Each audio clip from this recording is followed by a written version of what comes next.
I'm Dr. Charisse, and I want to thank you for joining me today on Recipes for Success. Today is going to be an amazing show. We're having a wonderful Christmas dinner prepared and planned, but I want to let you know something, that in order for us to have the spiritual food we need, we got to look into the Word of God. And so I want you to join me today in Proverbs chapter 4, verses 20 through 27. If this is your first time joining us, I want you to know that living life set apart to God, a life without compromise, is not only possible, but that's the way God intended for it to be. So God's word tells us that, in order for us to enjoy an abundant life, that we got to get spiritual food. We've got to be fed spiritually. So we're going to get some spiritual food first, and then we're going to go into the kitchen and cook.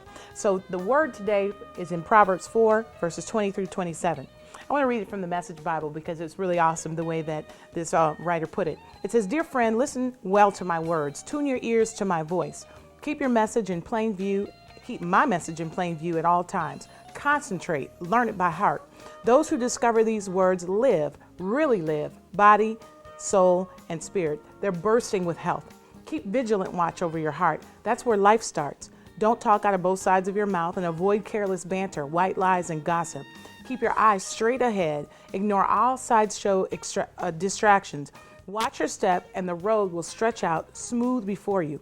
Look neither to the right nor to the left. Leave evil in the dust." I shared that scripture this morning to let you know, or this evening to let you know, that as we go into the kitchen and cook, again, our natural food, that the spiritual food that we get from the Word of God is far more important. It's important that we know and understand that we cannot be successful in this life unless we have the Word of God. And it's got to be to the degree that we listen and tune our ears to His voice, that we hear Him with our heart and we hear Him with our voice, and we guard our heart with all diligence. As we go into the kitchen today to cook, I want you to remember these words in Proverbs 4 and 7, verses 20 through 27. I want you to take it with you into the week, and I want you to be blessed spiritually, and I want you to be blessed naturally with this wonderful food. I'll see you in the kitchen.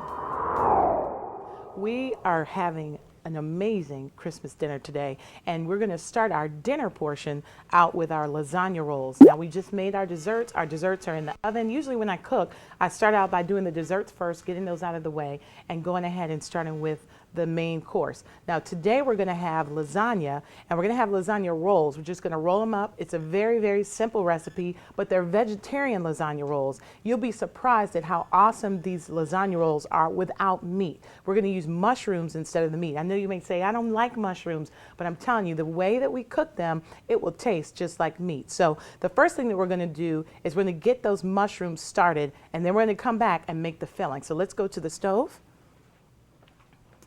And we are going to begin by turning the stove on, probably about medium high. All right, go ahead and let it get warmed up. Add some olive oil, just a very little, because the mushrooms have a very high water content, and we're going to have to strain them. Okay, so just a little bit of oil in the pan, probably about a couple tablespoons. All right, we're going to let that pan get nice and hot, and then we're going to go ahead and add the mushrooms. Now I'm adding, wow, this is about 3 quarts of mushrooms, but I'm making a lot of lasagna rolls, okay? So once we get that in there, go ahead and add these mushrooms in. Let's just do 2 for now. These are gonna cook down, and it's gonna look like meat, okay? Go ahead and get those mixed in. Get them on medium high. I'm gonna add a little salt, add a little bit of pepper, just a little salt, a little pepper, let them cook down. We'll come back to them. We'll add a little Worcestershire sauce, but while those are kind of cooking down, we're gonna go back to the counter and we're gonna make the filling. All right, we've got the temperature up pretty high here on these mushrooms, and I'm gonna take it all the way to high. We just put that little bit of olive oil in there, stir it up just a little bit. I'm gonna add some Worcestershire sauce. This is gonna help it taste like meat, okay? And I didn't measure it. You just add it in. Don't add it so that it's soupy in there, but you want enough to where it's got a really good meat flavor. If you take a look at the pan, there's no extra liquid there on the bottom. All right, can we get a close-up of the pan? There's no extra liquid there on the bottom at all. So I did add the Worcestershire sauce, but not enough to let it be a lot of liquid, okay? Now we're gonna add a little bit of pepper. Okay, we're gonna fresh ground pepper, just a little bit. And we'll add a little bit of salt to that, not too much, just a little bit. And we're gonna let this cook down until it looks like meat. Okay, so just keep it on high. We let it cook down. Now, once this is cooked down, we're to the consistency of it looking like meat, then we're going to drain it. We're going to drain all the liquid out of it, and then we'll go ahead and use it to as our meat to fill in our lasagna rolls. Okay. Well, we just taken the mushrooms out of the pan, drain them so there's no liquid left in them, and just put them in a bowl. Okay. This is very simple. Again, we're doing Dr. C's vegetarian lasagna rolls. It's real simple because we're going to mix everything up at one time except the mushrooms, okay? So the first thing we're going to do is we're going to mix in some ricotta cheese, all right? Now, I'm making quite a few rolls. I had two 16-ounce containers, I believe it is, of ricotta cheese. And so we're going to go ahead and add that in. It's a lot of ricotta cheese. We'll go ahead and mix it all in, okay? You can kind of see we kind of chopped it up a little bit. Then we got some spinach, and this spinach we've used frozen spinach. You can use fresh, and we squeezed it out. It looks almost dry. It's got a little moisture to it, but we squeezed it till we got all the liquid out of it. We're going to go ahead and put that in as well. Just kind of break it up with your hand so it's not clumpy, okay? And I'm telling you, it may look like a lot of spinach, but you're not going to really taste it a whole lot. But it gives you a good, nice green vegetable mixed in with your lasagna. Okay, oops. Okay. All right. Once you get that mixed in, we'll add some Romano cheese. And I'm not going to add the whole container, but this is about a 5-ounce. I'll add about 2.5, 3 ounces of ricotta cheese. Then we've got some shredded Parmesan cheese. Again, this is not from the big container. This is, shredded, kind of fresh. All right, and again, this is about 5 ounces. We'll add about half of that, maybe 2 or 3 ounces of that as well. And we're going to mix this together just a little bit before we add our eggs. Okay, just kind of mix it in a little bit before we add our eggs in. Okay. Make sure the cheese gets mixed in with the ricotta cheese and the spinach really, really well. All right, and now we're going to add our eggs. And I just cracked 3 eggs. We got 3 eggs we're going to put right there, right in the center. Okay. I'm going to move these out of the way. Move this cheese out of the way. And go ahead and mix those 3 eggs in really, really well. It'll kind of loosen the mixture up just a little bit. Easier to work with that way because we're going to use this mixture and we're going to spread it on our lasagna noodles. Okay. This is a really quick dish to make. It's a really easy dish to make because I used it and made it for my kids when they were younger. They liked the idea of having a little roll of cottage cheese. Okay.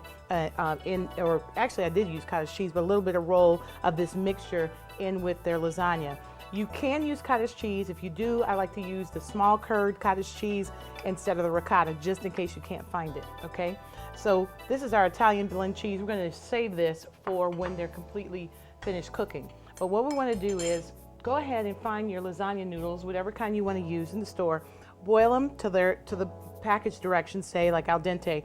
When you do this, and after you've done that, I just put a little layer, you could probably see it, of olive oil, just to keep them from sticking together because they become very soft in the pot and we don't want them to get all stuck together. They don't have to be perfect. You see this one is not perfect and many of them in there have fallen apart a little bit. It's not about the perfection of it, it's just about how good it's going to taste. So the first thing we're going to do is we're going to take some of the mixture and we're going to put it on the lasagna noodle here, okay, all the way across. And then once you get it all the way across, we're going to go ahead and we're going to add on top of that, and I'm not going to take it to the end only because this one's narrow at the end. We're going to add some mushrooms that are going to serve as our meat. Okay. Add a little bit of mushrooms on that. That serves kind of as the meat. And it's going to be a little messy when you're making it now. Might be just a little bit messy when you're making it. Okay, so it's going to look like this. And what you're going to do is you're going to just begin to roll it up. Okay, this is nice, one nice big one. Roll it up and then go ahead and put it in your baking dish that's lined with cooking spray. Okay, we're going to fill the whole dish up like this. The one thing I didn't add was salt and pepper. If you do salt and you want a little bit of salt, go ahead and add it. Cheese has quite a bit of salt in it already, so you may be on a salt restricted diet and may not want to add any salt. But if you do want to add a little salt, go ahead and do that now. A little bit of pepper to taste. I'm going to do that, and I'm going to finish rolling these up, and then we're going to add our tomato sauce, or actually our marinara or spaghetti sauce, whatever red sauce you like to use. We're going to put that on top.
Now that we've got everything rolled up and in our, this is about an 11 by 15 pan, we're going to go ahead and just sprinkle a little bit of Italian blend cheese on it, not too much, just a light layer. And then we're going to go ahead and add our sauce that we made. Now, this is a very simple sauce that we made. We used organic tomato sauce. We used some oregano, some parsley, some basil, a little bit of olive oil, and a little bit of sugar, okay? You can use whatever sauce that you like. We're just going to pour it on. Okay, pour it all the way on top. Make sure it gets all over. Just kind of spread it. Okay, let it get all on the inside and in between. And we're going to put this in the oven for 40 to 45 minutes. We want it to get all bubbly. We're not going to put the cheese on top of this right now. We're going to wait until it's almost cooked. Kind of take your spoon and go in between each of the layer to make sure the sauce gets in between each of the rolls, okay? You can kind of feel around and see where the rolls begin and end, and make sure the sauce kind of covers all the way through. Just needs a little bit more sauce on this end, okay? Go ahead and cover all the way. Make sure it gets, we want them real juicy. You could save this sauce in case somebody wants extra sauce. But again, just kind of resituate them to make sure that everything is covered. We're going to put foil on this. We're going to cover it. So don't put it in the oven uncovered. We're going to go ahead and cover it. And once it's covered, here we are. Once it's covered, we're going to go ahead again and we're going to cook it for about 45 minutes, 45 minutes, maybe an hour in some cases at 350. Once we're done with that, we'll put the cheese on it and that will be ready for dinner.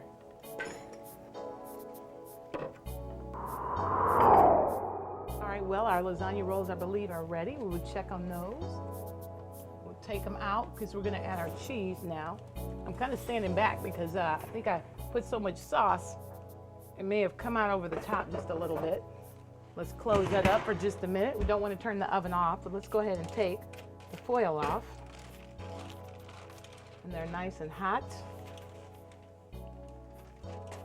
Okay, go ahead and put the cheese. They're kind of bubbling. I don't know if you can see them bubbling there on the side.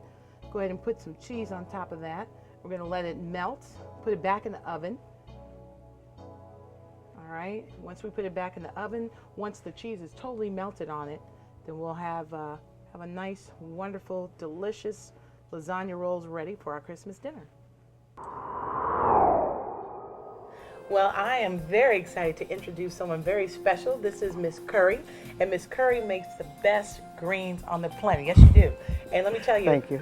Her greens are so awesome. I wake up in the middle of the night when I'm hungry, and I look for greens in my refrigerator that Miss Curry makes. But she's going to teach us how to make them today. And I'm going to tell you, there are a lot of Detroit World Outreach young ladies that are excited to know that they get to have your very own recipe. So, Miss Curry, you got to share it with us. But first, I want to ask you, how long have you been cooking? For about 55 years. For about 55 years. So it's a lot of love you put into your food over 55 years. I put a lot of love. Every time I cook, that's what I put in, a lot of love. And you can tell because the greens are amazing. Amazing. So tell us what kind of greens you have here. Today I have mustard, turnips, and kale.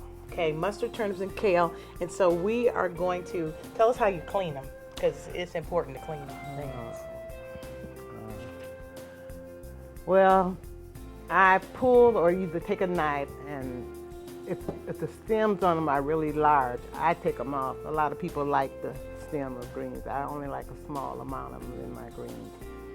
And sometimes the leaf of turnips are pretty big, and mustard. So I kind of, when I'm washing or picking them, I kind of tear them apart. So, you know, big. Then I put them in a double sink, and I always put just a small amount of detergent in there. That's how my grandmother taught me to do it too. Well, because if there are bugs and stuff and dirt and stuff, it comes off really easy with the soap in there. And I wash them in lukewarm water for the first 2 times. Okay. And after that, I cool the water down. Now, see, that's why they taste so good, because you clean them. Yeah, you have to have clean greens. Some people don't clean their greens, and they'll rinse them once, and they think that's good enough. That's true. But it's not good enough. When you look at these leaves and how curly they are, dirt hides all in. You're right. And sand and all that kind of thing. So you have to clean the greens. That's right. Right. Yeah. All right. And I wash mine probably at least 5 times until the water is really clear in the sink. Okay. And before I clean my greens, I take, I'll say, a 1.5 smoked turkey wings, depending on the amount of greens you're cooking. And I mix, I use a 6 to 8 quart pot. I use 2 packages of onion soup mix, any kind. Okay. And I use about a tablespoon of ham base. It's a soup base, but it's also for seasoning. I use about a tablespoon of that. I use 1 teaspoon of sugar, and I use 1 tablespoon of, I can't say it. The Worcestershire sauce. There you go. So, and then I put it in the pot with the turkey wings with just enough water to cover the greens. Because if you put a whole lot of water in there, that's going to take away the taste. And we love those greens. Let me tell you, we love them with hot water cornbread. We love them with cornbread that's just baked in the oven. We love these greens. So let's go to the stove, and we'll walk through the recipe at the stove, and then we'll look at the finished product. Okay. Well, we're at the stove with Miss Curry. And Miss Curry, walk us through the process of how you make your world-famous, wonderful greens. Okay, I take the smoked turkey wings, put them in the pot. Okay. I've washed them, of course. Okay.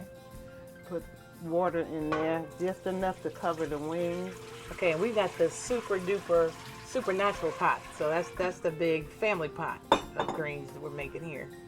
All right. It should be. So we're just covering the top of the wings? That's right. Okay. All right. And then I add the onion soup. All right.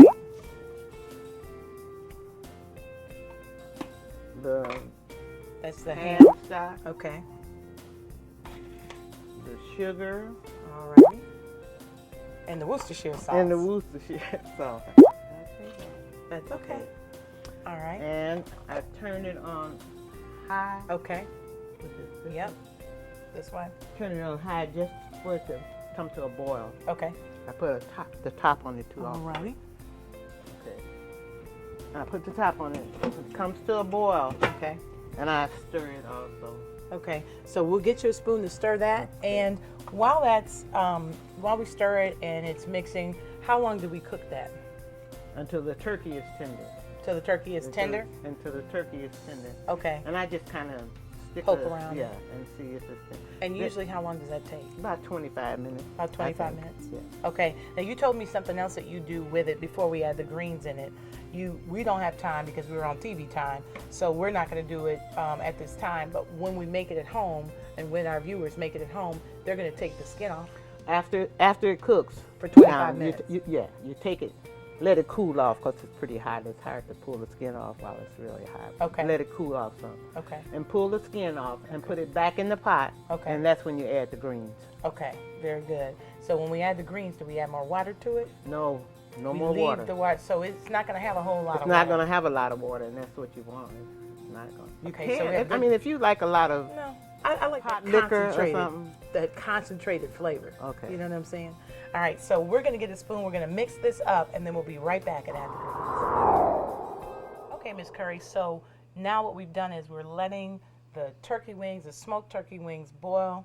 Once they boil for about 25 minutes and they're a little bit tender, Right. then we're going to take them out, let them cool a little bit, Right. right? Take the skin off. All right, and then we put them back in the pot? Right. Okay. And put the greens in. All right, now we're using mustards, Turnip. kale, and turnips. Okay. Mustard, turnips, and kale. And we're not adding any more water. No more water. The water is going to come out. Some more water is going to come, but it's going to automatically come out of the greens. Yeah. And we like that good, strong pot liquor. You know, I know you like to drink it and eat it with your greens or use a little bit of cornbread along with it, but it's going to have a much more strong or pungent flavor, a great flavor, if you do like Miss Curry said and don't add any more water. No more water, and if you want to, you can add some more, any other ingredients that I use. You can Like a little add more another, ham base? Uh-huh. Yeah, that's good. You can add a little more ham base. You can add another pack of onion soup. Let me get some more I do greens for that. you. Let me get some more greens in there for you because I know you were ready greens. with a lot of greens for a big family. I have a family of 6, and we like greens. But I know you probably make a pot like this and spread it out around the neighborhood. Only when I bring them to church. Only when you bring them to church. Uh-huh. But this is a healthy. Where did you get that pot from? Because that's a nice, strong, healthy pot. I bought it in Tennessee? Okay. Because I cooked for Michelle. I sold some dinners for Michelle running that marathon in Hawaii. Okay. Her daughter ran a marathon in Hawaii, and you sold dinners. Okay. And made a lot of greens. A lot of greens. All right. Now, how long are we cooking these turnips and kale and mustards? I don't have a time. I just cook them and I check on them. I'd say about 25 minutes. Oh, wow. Myself. Okay. I don't cook my greens Good. a really long So they're like time. dead. We want them alive a little bit. What temperature do you put it on? Medium, It's medium on high? high right until it comes to a boil. Okay. I still leave it on pretty high. I let them boil Okay. all the time, like constant boiling. Okay, throughout the whole I time. don't turn them low ever. Okay. All right. So Throughout they're the going to whole be time. at a high boil or constant Right, boil. a high constant boil. Okay, for about 25, 30 minutes. Well, I do it to the taste. You can do it to your taste because some people like greens really, really done. Some don't like them real done. Okay. And so, to your taste, just taste them while you're cooking them. Okay. I use Michelle. Okay. I let her taste them. Let her taste it and see. Well, I have to tell you, I am so blessed and pleased, and I said I wanted to be a partaker of the anointing of these greens, and so these have now been shared, and we want to thank you so much. Oh, I'm the one blessed. Amen. Well, we I'm want the to one thank you blessed. so much for sharing your recipe with us, and we'll see you in just a few more moments for Okay. the next thing that we're getting ready to make for our Christmas dinner. Well, I am cooking the chicken for the chicken teriyaki. Right now, this is Dr. C's chicken teriyaki recipe. I don't know, my son might be upset that I'm sharing this with you today, but it's my secret recipe. It's very, very good. The first thing I want you to do is take some boneless, skinless chicken thighs and boneless, skinless chicken breast. Cut them up into thin slices and go ahead and just put them in a pan that's heated with some olive oil, a little bit of ginger, and some salt and pepper. While that's cooking, we're going to make the teriyaki sauce, okay? So the first thing we're going to do, and I'm going to do my best to give you measurements, so follow the instructions on the screen, and I want to make sure that as you follow those instructions on the screen that you know that you can adjust the seasonings to your taste. So the first thing I'm going to do is I'm going to add some brown sugar. I'm using dark brown sugar. Again, look on the screen for some measurements. I kind of had to guesstimate what I did. I'm going to add some soy sauce, and this particular soy sauce, you can get whatever kind you want, but I actually went to the Asian market to get this soy sauce. It's a really, really good soy sauce. All right. Then I have a little bit of my secret ingredient here, which is grape juice, okay, and organic or fresh squeezed orange juice. Then we're going to add some olive oil. We're going to add some ginger, and this is minced ginger, okay. We're going to add some tamari sauce, and this is sodium-free tamari sauce, and some Worcestershire sauce, okay. Add all those together, and the last thing I'm going to add is honey, okay. So add the honey in, and I'll know by the way it looks and the texture if I've got enough of everything, and I'm going to have to taste it just to make sure, okay. So I'm going to mix all of that together here. I'm going to grab a spoon so I can taste it. I'll let you know if this is what it needs to be. One day I was making it, and my kids loved it so much, and then I made it a couple weeks later, and then I determined that I needed to write it down. My son actually said, "Mom, you need to go write that down again so I can make it." So I'm going to try and see if it's almost there. I'm going to add a couple more ingredients. I'm going to add more honey. So you add it until you like it according to your sweetness. I'm going to add some more honey to that. I'm going to add some more Worcestershire sauce to this. Again, you go back and forth. Just keep tasting and tasting and tasting to see if it's the way you want it. I'm going to add more tamari. It also depends on how much sauce you want. My kids like a lot of sauce. You can make this dish with pasta or you can make it with rice. We actually prefer it with pasta. Okay, so we do bow tie pasta. I know that sounds kind of funny. You got chicken teriyaki with bow tie pasta, but it tastes so good. Something about the pasta along with these seasonings and flavors tastes so good. I'm going to taste it again one more time. All right. It's almost there. I'm going to add a little bit more. So you just keep playing with seasonings, playing with flavors so you get it the way you want it to be. I add one more little splash. And honestly, the Lord just gave me this recipe. I was in the house one day and I was like, let me make some chicken teriyaki. And I made it for years and years, 15, 20 years I've been making it. But he gave me a little bit of a secret. This time he was like, go ahead and put some grape juice in there, put a little orange juice in there. And I tried it and it was so good. And I don't think I'm ever going back. Once you get all of the ingredients put in the bowl, we're going to add some cornstarch. This is about 3 tablespoons of cornstarch. But remember, I added a lot more of the different portions here in the bowl of the different components of the teriyaki sauce. So I want you to take a look at the color though, because this is the color that it will be before you add the cornstarch. And then I'll show you, it should be a little bit of a mottled color. Don't worry about any kind of lumps or anything like that. Just kind of stir it in, add it in, stir it in. Just keep stirring it in, stirring it in. It's going to get lighter, a little bit lighter brown.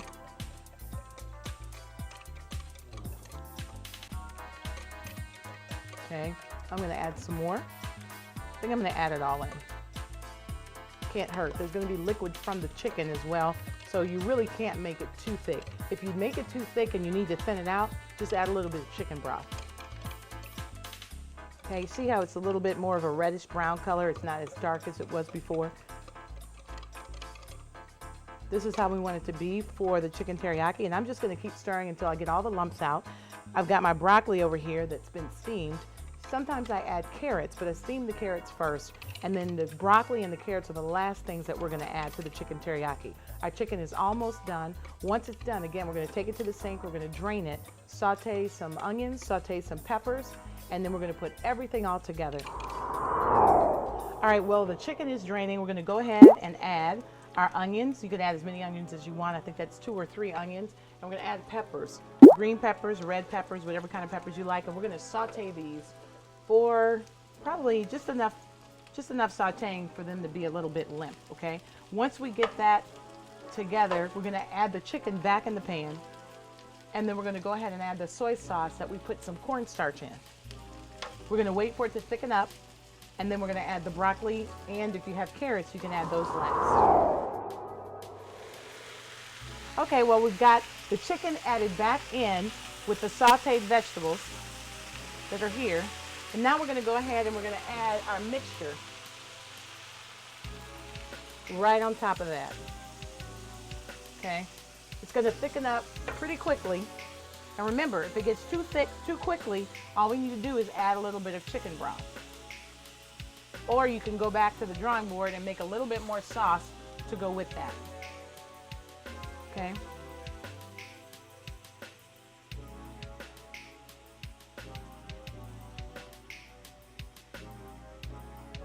And I think that that's maybe what we're gonna do. We're gonna make a little bit more sauce to add to this. So go ahead and let that cook. And we're gonna add a little bit more sauce to this. Okay, well, we like a lot extra sauce, so I had to take a quick break and add a little bit more sauce to this. You see how it's thickened up? Before I add this sauce, see how it thickens up? It was a little soupy, it turns a little bit more glazed and brown. I'm gonna add some more sauce to it, okay? Because we like a lot of sauce. We're gonna let that cook and thicken up. Look at this and then look at that. This is how we want it to be, a little bit more glazed looking, darker. This is how it looks when you add it in. This is the color it should be when it's ready, okay? So I'm just gonna fold that in toward the middle. I turned the heat down because it was cooking nice and quickly. I'm gonna turn it back up. I had it at medium, I'm gonna put it at medium high, and I'm gonna go ahead and add the broccoli in now. Okay, once the broccoli is in, you can go ahead and coat the broccoli with the mixture. And this is not going to take much longer before it's ready. It's going to thicken up everywhere. It's going to be amazing.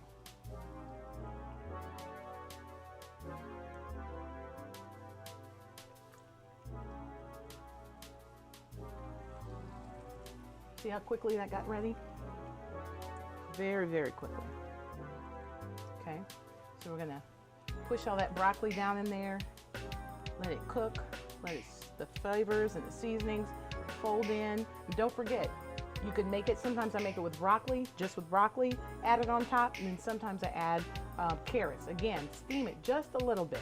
You want it crunchy because this mixture gets really hot. See those edges again? You see how opaque, and then it gets a little more clear?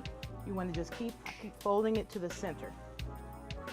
Okay, folding that to the center to mix everything in. I'm going to go ahead and let that cook down.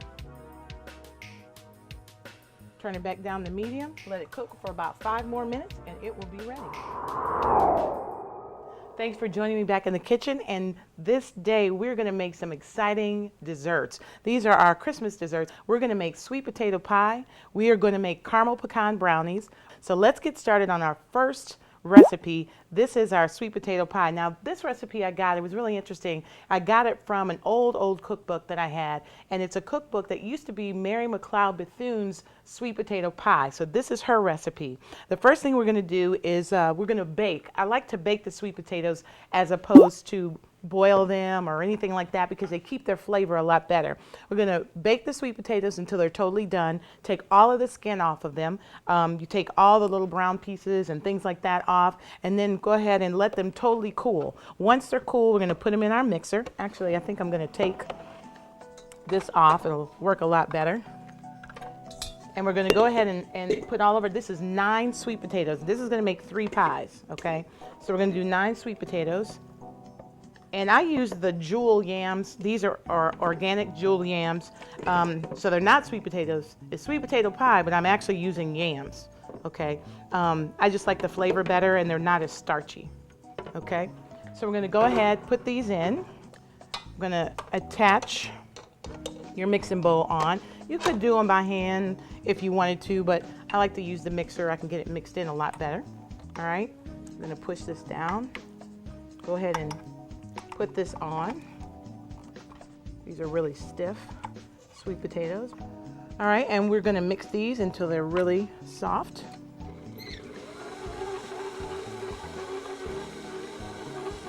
You don't have to mix them very high. You can kind of mix them on medium. And you may need to kind of push, these potatoes are a bit big, push some of them down a little bit. Once you get them mixed in a little bit, we're going to add all the other ingredients, okay? So we're going to start by adding 1 cup of softened or melted butter. I'm going to go ahead and use melted butter. I prefer melted butter. It's going to give it a nice, good flavor.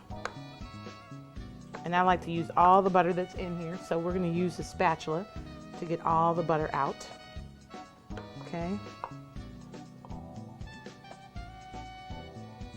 Okay, once we get all that butter out, I guess we'll go ahead and add a little bit of nutmeg, and this is about 1/4 teaspoon, but I like a little more, so we add about a teaspoon. The recipe actually calls for about 1/2 teaspoon of salt, but I don't really like a whole lot of salt in my desserts, so it's probably 1/8 teaspoon that I added. Then we're going to go ahead and add 1/2 cup of firmly packed dark brown sugar. We're going to add 1/2 cup of white sugar. Okay, and then we're going to add some vanilla. Now, if your vanilla is not a very strong vanilla, kind of a diluted or a little bit of a weak vanilla, this is pretty strong now, but it was a little weak, so I doubled the recipe, or doubled the amount of vanilla that I used. So it calls for 1 teaspoon. I probably put about a tablespoon in there because it was just a little weak. I'm going to go ahead and mix that up a little bit, then we'll add our eggs and our milk.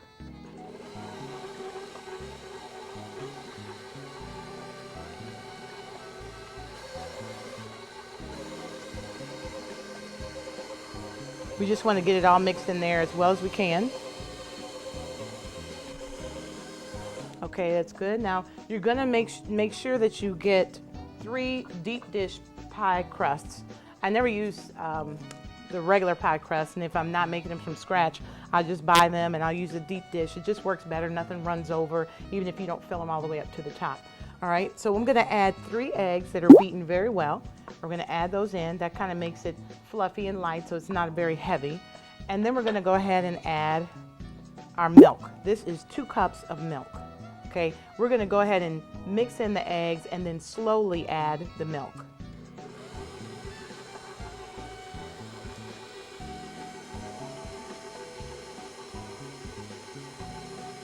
We don't want it to splash all over the place. I'm just going to add it a little slowly.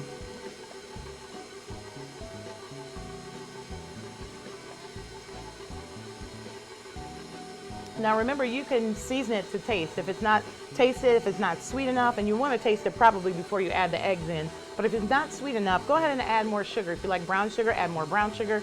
If you like the white sugar, add a little bit more white sugar. So you just want to add, if you want more nutmeg, add more nutmeg. If you like cinnamon, add some cinnamon to it. So just kind of mix it up to taste. But this is Mary McLeod Bethune's recipe. And I made it before, made it a long time ago. This is a really good recipe for sweet potato pie. We're almost done adding all the milk. Ooh. This is a lot that we're making here, so you may want to reduce the recipe down if you're not going to make 3, or it's a great opportunity to make some for family or friends. Take some to work, take a pie to work, take one to church. I'm going to turn it down just a little. This last little bit of milk. Okay. It's okay to make a mess sometimes. It's okay. I'm gonna add a little bit more nutmeg because I can kind of tell by the color that to me it's not quite enough. All right. Once this is mixed in, you can go ahead and turn it off. And I'm gonna let that down, kind of scrape off around the big scraper. Okay. I'm going to go ahead and take this scraper off, tap it down a little bit. It's a little messy, that's okay. It's not going to always be super neat when you're cooking. Okay, and go ahead and take this off and just kind of mix it by hand just a little bit. Just mix it in. Now, very simply, we're going to put this mixture in these pie tins. We're going to let it cook at about 350 degrees, probably for about 60 minutes, but really until the toothpick comes out clean, okay? So I'm just gonna kind of divide it evenly between these 3 pies. And the smell is awesome. It's a wonderful, wonderful scent. And I know it's gonna taste even better. So just kind of divide it up. I don't pack it down too much or anything like that. We had some really big sweet potatoes, so this is quite a, if you have any extra left over, I like to say, like all of this extra that I have here in the pan, if you have a very small dish, kind of like a souffle dish, you can put this in that souffle dish and just put little marshmallows on top, and you can eat it for your own special little personal sweet potato souffle, okay? I'm not gonna overstuff them, so we'll just leave that there, and we'll do that a little bit later. We're gonna put these in the oven. Remember, put these in the oven. We're gonna let them cook at 350. We're gonna let them cook for about 50 to 60 minutes. While these are going in the oven, we're gonna get ready next to make our caramel pecan brownies. So I'll see you in just a minute. Okay, well, we just put our sweet potato pies in the oven. Again, they're gonna take about 50 to 60 minutes to bake. You don't wanna overcook them so that they're kind of hard and compact, but you wanna make sure that you put a toothpick in, take it out. If it comes out dry or even just a little bit soft, that's fine. Go ahead and take it out. It's gonna cook a little bit more once it comes out of the oven. So those are cooking, and we're gonna make now our caramel pecan brownies. We're gonna start out first by making our brownies, and then we'll make the topping that goes on top of them last. So the first thing we wanna do is we wanna go ahead and you wanna melt some chocolate. And we've got about 4 ounces of unsweetened chocolate. We used a baking bar and just kind of melted it down. We want to go ahead and we're going to mix this in the bowl, but I think what I want to do is I want to add the flour first, okay? So let's go ahead and add, let's see, about 1 cup of flour. You can sift it. It's nice and fine here. Go ahead and put it in the bowl, okay? Once you put that flour in the bowl, we're going to go ahead and let's add, what do I want to add next? Because really you can add them as you like. I guess I'll add the chocolate. The chocolate looks so good, so thick. It's a nice grated chocolate. Now you can get like 70% cocoa, or you can get 80% if you like a really dark chocolate brownie. Really depends on what you like, what you prefer. I like a dark chocolate brownie. I know my son, he will not eat chocolate unless it's dark chocolate. It really does have a better flavor. Then we're gonna go ahead and add the butter. We have about 3/4 of a cup of butter that's really just soft. Go ahead and add that butter in. Okay. Once you add the butter in, we're going to go ahead and mix this up. Okay.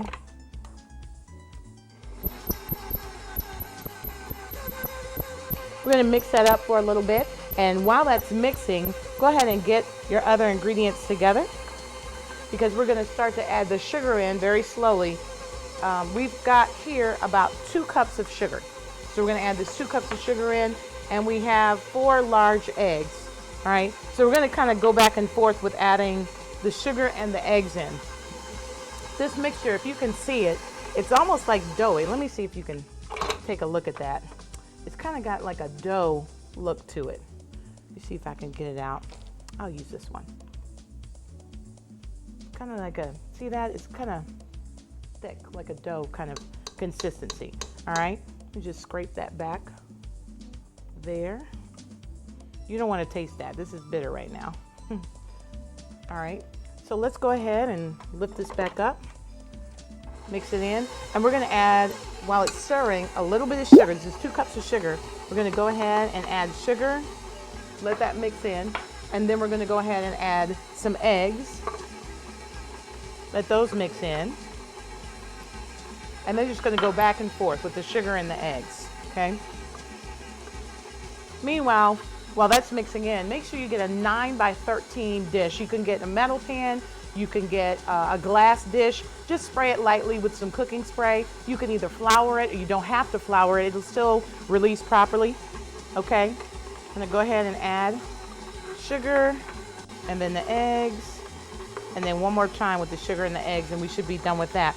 Once we get this all mixed up, we're going to go ahead and put this in. I'm putting in my 9x13 glass baking dish, and you want to make sure that you preheat your oven. You want to preheat it to 350 degrees, and we're going to cook it for about 30 minutes, maybe 25, but probably about 30 minutes. This is the last bit of sugar and egg we're going to add. Okay, we're going to move those out of the way. We're going to let that mix in there really well. Okay.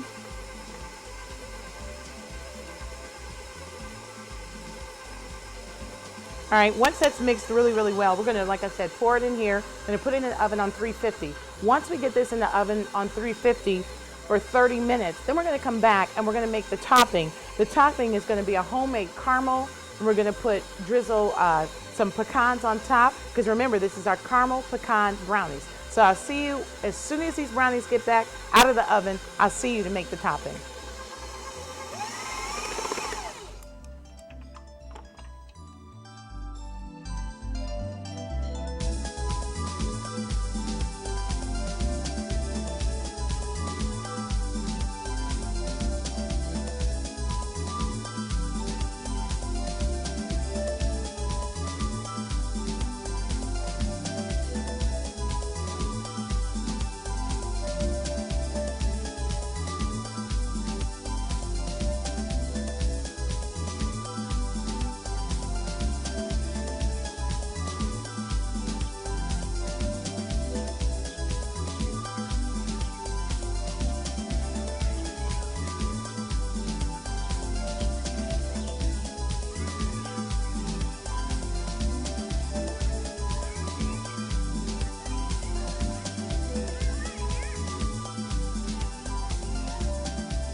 Ready to make the topping, which is the caramel topping for our caramel pecan brownies. So the first thing we're going to do is add half of a cup of milk into a pan. I've got it on about medium high. Then we're going to add 2 tablespoons of butter. Okay, I'm going to use a wire whisk to kind of mix it all in. Once we add that in, we can add, I believe it is a cup of brown sugar. You can look on your screen there for the exact measurements there. We're going to add this together. We're going to cook this, and we're going to cook it medium high to high till it kind of comes to a boil, and let it simmer for about 5 minutes. Once we've done that, we'll pull it off the stove. We'll let it cool for 5 minutes, and then we'll pour it on the brownies. Well, our brownies are out of the oven. They've cooled for 1 hour, and now what we're going to do is we've made the topping in the pan, this caramel. We're going to go ahead and add 1.5 cups of powdered sugar. You could do this with a hand mixer, or you can do it with a wire whisk. And we're going to go ahead and add vanilla. Okay, we're going to mix this until it's very smooth.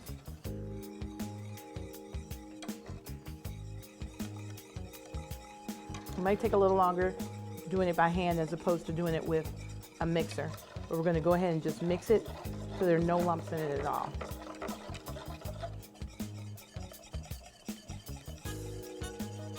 And this is sugar, and so with it being powdered sugar, there are lumps in it. We're just going to keep mixing it down so there are no more lumps left.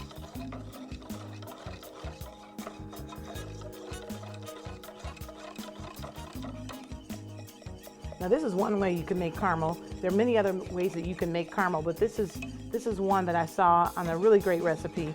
Once we add this caramel to the brownies, we're going to put pecans on top, and then we'll cut these up into squares. Okay. I'm going to go ahead and pour this on top. Look at this caramel.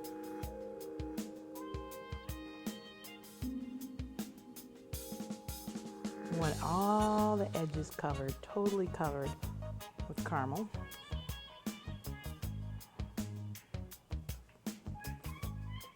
Okay. Get it all covered. Okay. And then we're going to go ahead and add some finely chopped pecans on top. You can add really any kind of nuts that you like. But we're just going to go ahead and add those all on top. We're going to let this set for about 30 minutes to 40 minutes, and then we'll cut in squares. It's a lot of pecans, and as many pecans as you want, really.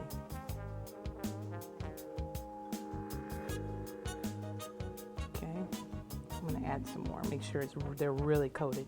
Okay, we're gonna let that set for about 30 minutes, and then we'll cut it in squares, and then we'll look at our final beautiful caramel pecan brownie recipe right at the end of our show.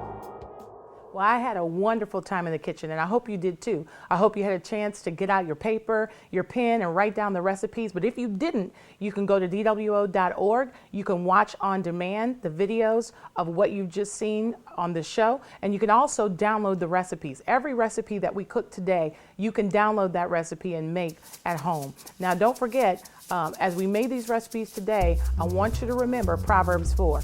I love cooking with you in the kitchen. You got to see some amazing dishes today, but most of all, we want you to remember that everything that we do in the kitchen, we always mix it with love. So I hope to see you again soon. And as always, from Detroit World Outreach, we wish you blessings of peace, purpose, power, and prosperity.